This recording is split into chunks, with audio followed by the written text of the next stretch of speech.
Hemelse Vader, ons is saam hier as geloofsfamilie. Want ons wil U verheerlik. Here Jesus Christus, ons wil aan U die erkenning gee, U die verlosser. U wat as mens aarde toe gekom het, die pad gestap het, die Golgotha pad gestap het, aan 'n kruis vir ons gehang het, gesterf het, begrawe is, maar opgestaan het. Maar meer is dit nog, Here.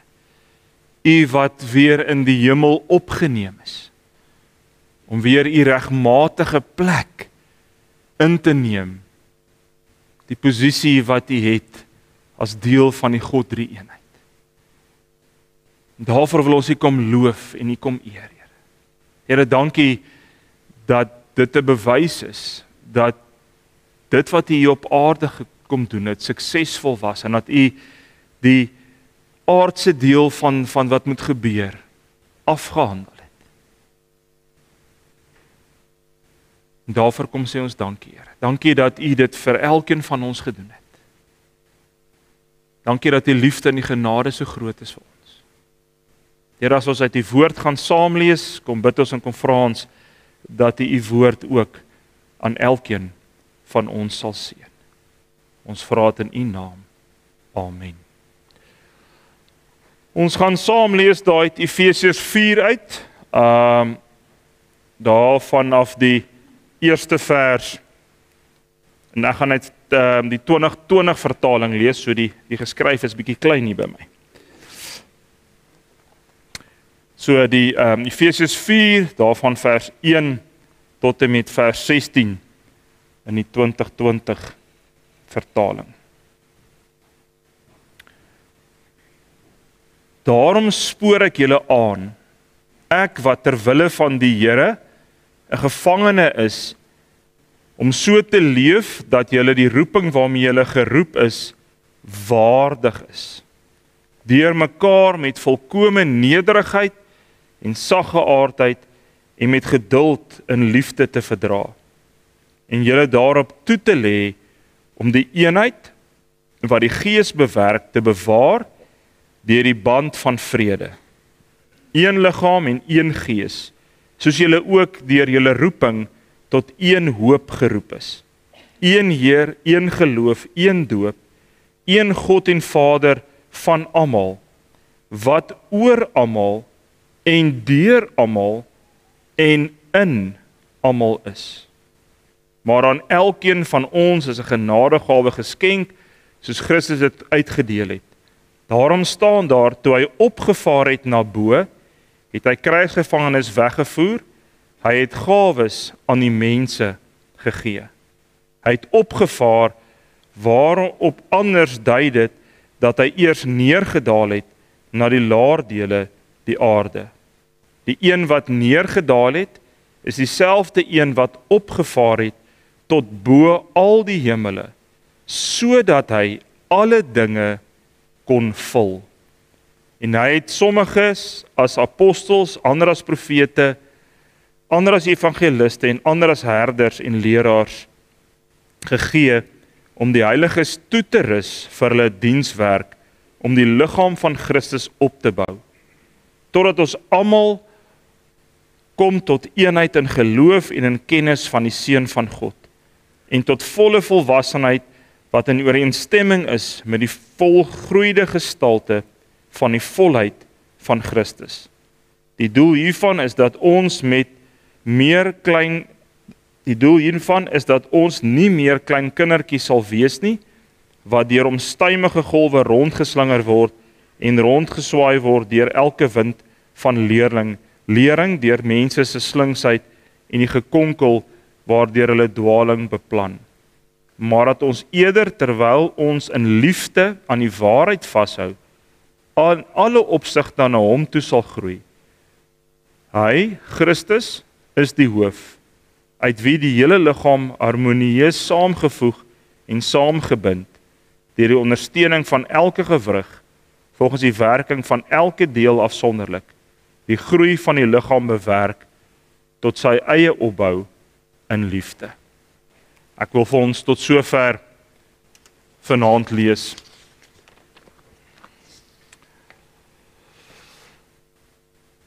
Ek dink Hemelvaart is die dag wat so klein bietjie in die skaduwee val van dae soos Kersfees en Goeie Vrydag, want dis almal dae wat vakansiedae is en is almal dae wat ons redelik baie keer op klem lê. En dan gebeur dit maklik dat ons baie besig raak en dat Hemelvaart soms dink ek sekere jare so amper so 'n bietjie ons gesiens by ons verbygaan, dat ons vergeet dat Hemelvaart is. Ek het gister op 'n stadium met mense gepraat en dan sê hulle half so verbaas en verras toe ek sê is vandag Hemelvaart, want die lewe is so besig dat hulle nie besef het, maar dat vandag al Hemelvaart is nie. En tog is Hemelvaart ook een van die kerngebeure vir elke gelowige.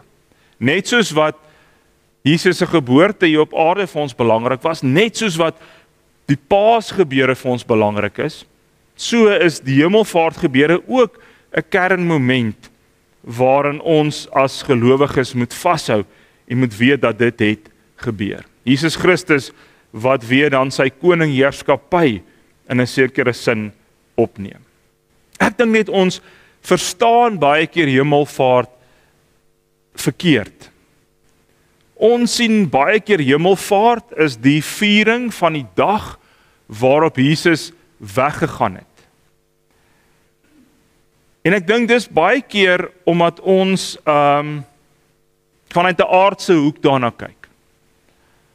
Ons dink vanuit 'n aardse perspektief, as ons vriende het en hulle verhuis, hulle trek Kaap toe of Limpopo toe of party verhuis oor see, hulle gaan na oorseese land toe, dan is dit vir ons 'n weggaan. Hulle was hier by ons en nou gaan hulle weg, so hulle is nou uit die oog uit, ons sien hulle nie meer nie, maar gelukkig kan ons deesdae met al die kommunikasiemiddels nog steeds kontak met hulle hou. Maar ek dink baie keer, bewustelik of onbewustelik, dink ons aan Hemelvaart op dieselfde manier. Dink ons maar dis die dag waarop ons vier, Jesus het nou ons gegroet en totsiens gesê, en hy het nou weggegaan en hy is terug hemel toe, en ons is nou hier agter op die aarde gebly, en gelukkig daarom het Jesus vir ons sy Heilige Gees gegee, om by ons te wees. En ek dink die probleem is dat ons baie keer vergeet, dat wanneer die Bybel praat van die hemel, daar waar God is, praat die Bybel nie van 'n aardse, fisiese plek nie. Jesus het nie van een aardse plek na 'n ander aardse plek toe geskuif, of van een plek in die heelal binne in die skepping geskuif na 'n ander plek in die skepping nie, want ek dink dis soms wat ons dink. Want die Bybel praat van die hemele en dan dink ons nou, okay, maar Jesus het dan nou gegaan na waar ook al in die hemel, watter deel ook al in die skepping God is, dis waarna Jesus heen gegaan het. En die hemel waarvan die Bybel praat, is in 'n geestelike dimensie. Dis nie in 'n skepingsdimensie nie. Dis in effek, as ons mooi daaroor dink, nie deel van die skepping nie, maar is tog in die skepping. So julle moet nou mooi hoor, wat sê ek? Want daar waar God is, God het geskep, God het gemaak. Maar as hierdie is in 'n geestelike dimensie. En hoe meer ek met hierdie goed werk, hoe meer kom ek agter, ek dink die hemel is rondom ons. Dis oral. Dis waar die hemel is. Dis nie 'n plek ver weg hiervandaan nie. Dis net in 'n geestelike realm, in 'n geestelike dimensie. So wat het gebeur? Jesus Christus het sy sigbare liggaam wat hier op aarde is, 'n liggaam wat hom in 'n sekere sin so bietjie beperk het. Want onthou, solank as wat Jesus in 'n fisiese liggaam was Jesus beperk met dieselfde beperking wat ons as mens het. Ons as mens kan net op een plek op 'n gegeewe tyd wees. So terwyl Jesus in sy menslike liggaam was, kon Jesus ook net op een plek op 'n gegeewe tyd gewees. Maar nou het Jesus sy taak tot op 'n punt voltooi op aarde wat moes gebeur.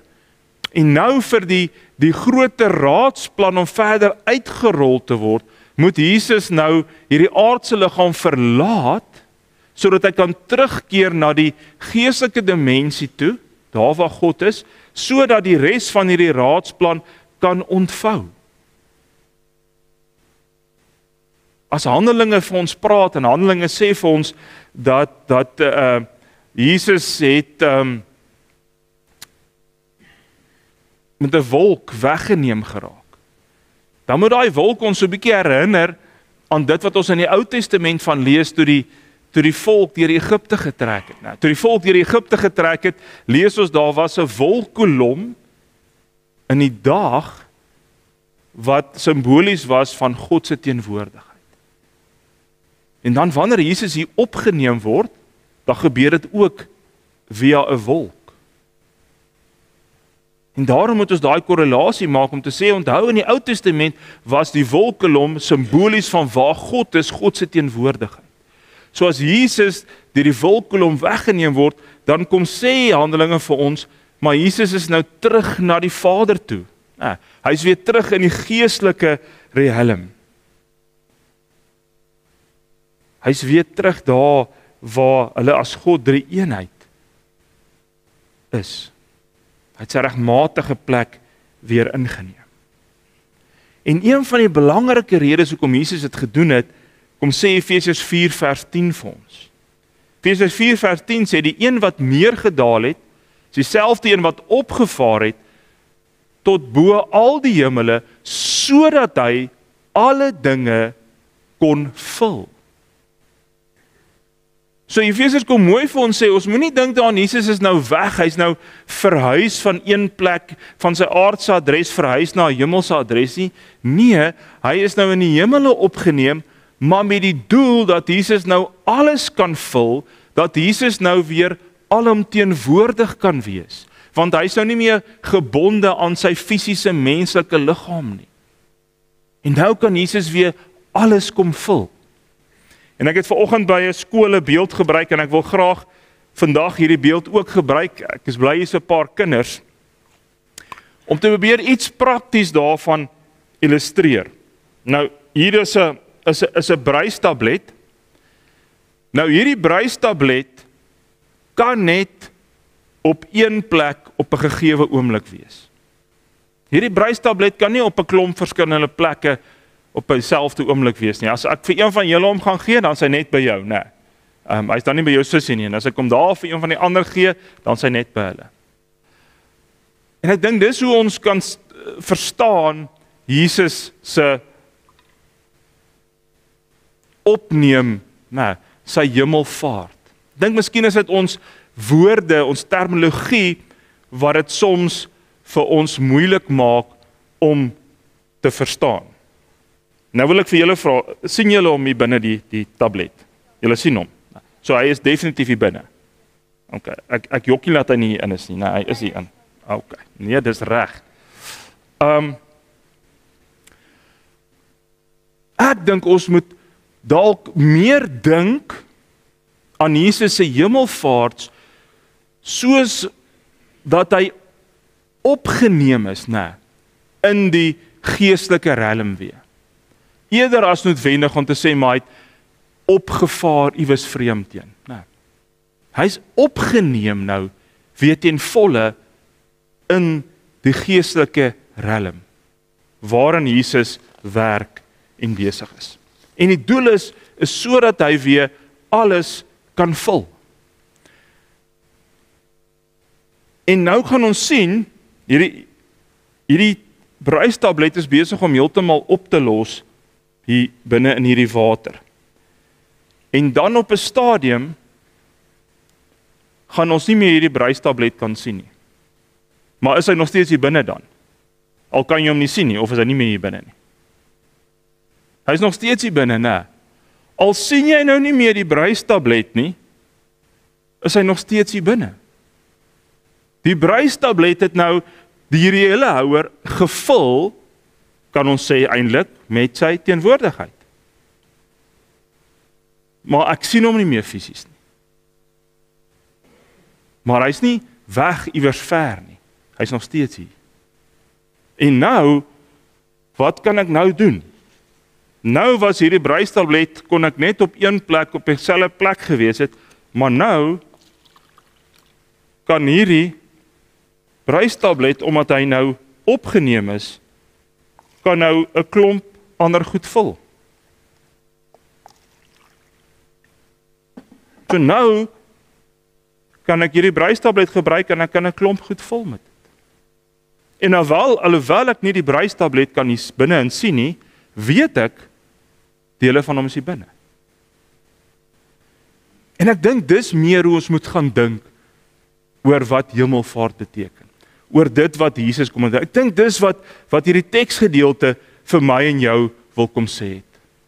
Maar toe Jesus die hemelvaart plaasgevind het, is hy in die geestelike realm opgeneem sodat hy my en jou kan kom vul deur sy Heilige Gees. En dis die ander ding dink ek wat baie keer ons verkeerd aan dink. Ek dink soms dink ons, maar Jesus is nou vervang deur die Heilige Gees. Jesus het nou weggegaan en nou het hy die Heilige Gees gegee en nou vervang die Heilige Gees Jesus se teenwoordigheid in my, in jou lewens. En dis hier waar dit soms moeilik raak om vir ons te verstaan, en vir ons kinders dink ek is dit baie meer moeiliker, maar onthou, die Heilige Gees is God se Gees. So Jesus het nie sy plek afgestaan vir die Heilige Gees, en nou is Jesus deur die Heilige Gees vervang nie. Nee, Jesus is nou deur die Heilige Gees in my en jou se lewens teenwoordig. Hy is nie weg nie, en daar's verskeie tekste wat dit vir ons sê. Kom ons kyk maar net, as ons dink aan Matteus 28 vers 20, die heel laaste sin in die Matteus evangelie, sê die volgende, dan Jesus aan die woord, dan sê hy vir hulle, en onthou, ek is by julle al die dae tot die volëinding van die wêreld. Jesus kom sê, maar ek is by julle. Jesus sê nie daar, net die Heilige Gees is by julle nie. Hy sê, maar ek is by julle tot die volëinding van die wêreld. As ons dink aan die 7 briewe wat geskryf is aan die 7 gemeentes daar in Openbaring, dan lees ons daar dat Johannes hierdie visioen sien en dan sien hy hierdie persoon wat tussen hierdie kandelare staan en dan is die uitleg daarvan en dit is die verborgde betekenis van die 7 sterre wat jy in my regterhand gesien het, dis nou in Jesus se regterhand, en van die 7 goue lampe, die 7 sterre is die leraars van die 7 gemeentes en die 7 lampe is die 7 gemeentes. Openbaring kom wys Jesus 'n visioen vir Johannes om te wys, hy's tussen sy gemeentes, hy's in sy gemeentes teenwoordig. Hy hou die leierskap vas van sy gemeentes. En daarom moet ons nie dink aan hemelvaart as Jesus wat net weg is, hy het nou getrek nie. Hy's hier by jou en by my. Maar nou belangrik, wat het Efesiërs hier vir ons kom sê? Omdat Jesus nou in hierdie geestelike realm is, het hy vir my en jou spesifieke roeping gegee. Want dis waarmee Paulus hier begin. Hy begin en sê, maar ons moet ons roeping doen. Ons moet doen dit wat die Here vir my en vir jou voorroep. Want wat gebeur nou? Omdat Jesus nie meer fisies hier op aarde is nie, moet ek en jy sy werk hier op aarde voortsit. Moet ons aangaan met sy werk. Die Bybel kom leer ons dat ek en jy is die tempel van God en dat God deur sy Gees, Jesus deur sy Gees nou in my en jou lewens woon.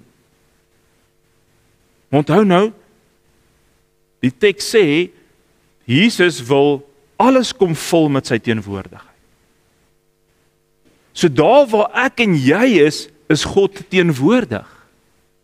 En God wil hê ek en jy moet die instrumente wees deur wie hy sy teenwoordigheid verder vestig in hierdie wêreld.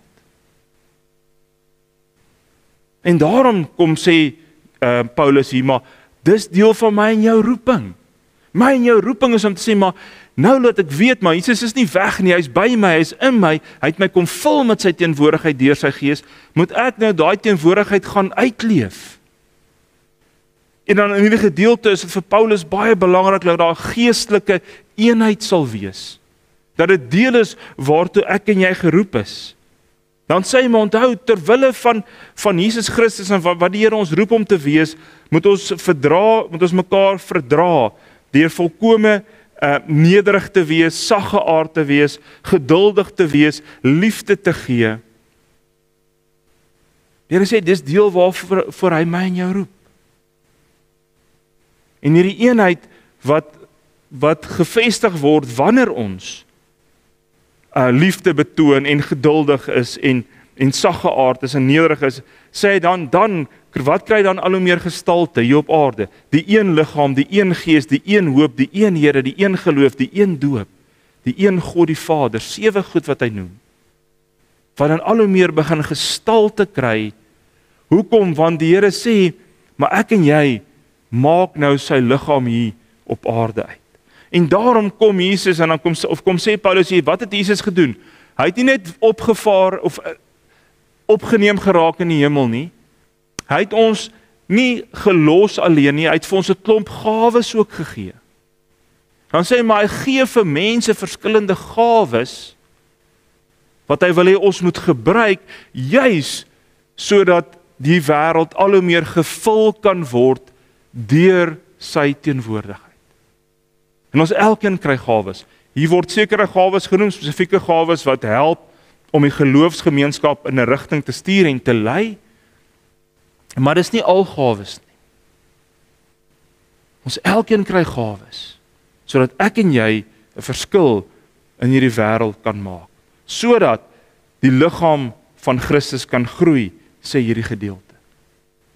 Dat die liggaam van Christus kan groei en dat ons kan al hoe meer geestelik groei en al hoe meer geestelik volwasse kan raak, sodat die impak wat die Here deur ons kan maak, net meer en meer kan word. Maar dan lees ons 'n belangrike ding daar in daai vers 15 tot 16 wat sê, maar dat ons altyd aan die waarheid in liefde moet vashou, né? Waarheid en liefde wat nie van mekaar losgemaak kan word. Ons moet in liefde die waarheid altyd gaan uitleef, sodat ons al hoe meer kan groei in ons geloof, sodat ons al hoe meer 'n impak en 'n verskil vir die Here kan gaan maak.